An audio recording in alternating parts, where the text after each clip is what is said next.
नमस्कार, मैं प्रिया राज। आप देख रहे हैं स्वराज पोस्ट। बिहार विधानसभा चुनाव की तैयारी काफ़ी ज़ोरों शोरों से चल रही है। आपको बता दें कि सबसे ज़्यादा सक्रिय इन दिनों भारतीय जनता पार्टी भी नज़र आ रही है, जहां कल गृह मंत्री अमित शाह का आगमन हुआ। इसी बीच देखा गया कि अमित शाह ने कहीं ना कहीं एक नया मंत्र भी देकर गए, लेकिन आज उसी मंत्र को कहीं ना कहीं सच्चा तौर पे प्रस्तुत करते नजर आए शिक्षा मंत्री और बिहार भाजपा चुनाव प्रभारी धर्मेंद्र प्रधान आज जनता संपर्क किए, घर घर जाकर लोगों से बातचीत कर रहे हैं। तस्वीरों के माध्यम से हम आपको लगातार दिखा रहे हैं कि किस तरह से ये जनसंपर्क अभियान के तहत वो हर घर यानी डोर टू डोर जाकर लोगों से मुलाकात कर रहे हैं, उनके समस्याओं को सुनने का कार्य कर रहे हैं। ऐसे में भारतीय जनता पार्टी का मानना है कि जनता संवाद ही लोकतंत्र की असली ताकत है। जब जनता की समस्याओं का समाधान भारतीय जनता पार्टी निकालेगा तो आप समझ सकते हैं कि जनता का भरोसा उन पर कितनी मजबूती के साथ पेश होगी। ऐसे में देखा जाए तो विपक्ष पार्टी जहां आरोप प्रत्यारोप का दौर शुरू कर दी है, लगातार उनका कहना था कि भारतीय जनता पार्टी लोगों से बातचीत नहीं करती है, उनके घर नहीं जाती है, तो आज सक्रियता निभाते नजर आ रहे हैं बिहार भाजपा चुनाव प्रभारी और शिक्षा मंत्री धर्मेंद्र प्रधान।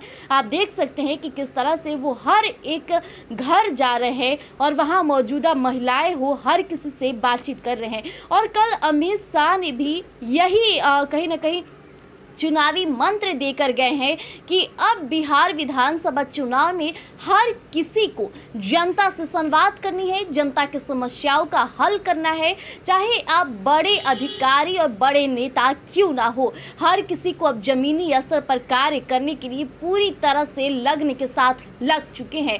ऐसे में गौरतलब है कि अमित शाह की जाते ही आज सुबह सुबह सक्रियता निभाते धर्मेंद्र प्रधान जिस तरह से नजर आ रहे हैं, इसका चुनावी माहौल में काफी रंग आने वाला है, क्योंकि विपक्ष पार्टी भी लगातार जनता संवाद करती नजर आ रही थी। आपने देखा कि जिस तरह से वोटर अधिकार यात्रा चल रहा था, तेजस्वी यादव और राहुल गांधी लगातार जनता से संवाद करते थे और ये जो वीडियो थी सोशल मीडिया पर लोगों को पसंद भी आ रही थी। लेकिन आज जो धर्मेंद्र प्रधान की तस्वीरें हम आपको दिखा रहे हैं, इसमें आप गौर फरमाइएगा कि कितनी संपूर्णता रूप से प्रेम भाव के साथ वो हर दरवाजे पर पहुंच रहे हैं। और जब बड़े नेता दरवाजे पर पहुंचते हैं तो बिहार में एक संस्कृति मानी जाती है कि अतिथि को भगवान के बराबर दर्जा दिया जाता है। और ऐसे में लोग उनसे जिस तरह से बातें कर रहे हैं, हो सकता है कि लोगों का भरोसा फिर से भारतीय जनता पार्टी पे उतनी ही मजबूती के साथ पेश हो जैसे हमेशा से होता रहा है।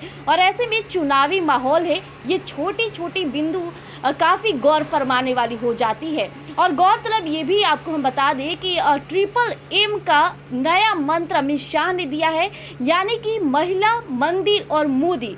प्रधानमंत्री नरेंद्र मोदी सशक्त बिहार के साथ बिहार के विकास की बात करते हैं। महिला इसलिए कि मुख्यमंत्री नीतीश कुमार भी बार बार महिलाओं से संवाद करते हैं और संवाद के दौरान महिला सशक्तिकरण का बढ़ावा कोई देता नजर आ रहा है, तो अभी वो एनडीए पार्टी है और भारतीय जनता पार्टी भी महिलाओं का हमेशा से आदर किया है। ऐसे में इन दिनों विपक्ष लगातार कहीं ना कहीं प्रधानमंत्री नरेंद्र मोदी की माता को लेकर जो अपशब्द बोले गए, उसे लेकर महिलाओं के अंदर एक मैसेज भी गया है कि विपक्ष किस तरह से अपमान करती है। लेकिन एक गौर फरमाने वाली बात यह भी है कि जहां विपक्ष के नेता देखा जाए तो तेजस्वी यादव भी महिला संवाद किए थे, कल ही परसों के दिन देखा गया।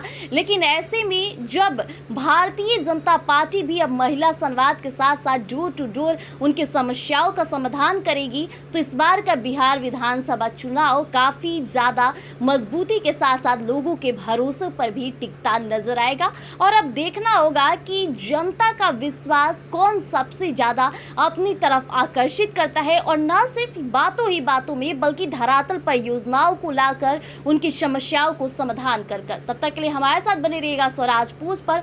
पल पल अपडेट हम आपको यूं ही साझा करते रहेंगे। धन्यवाद।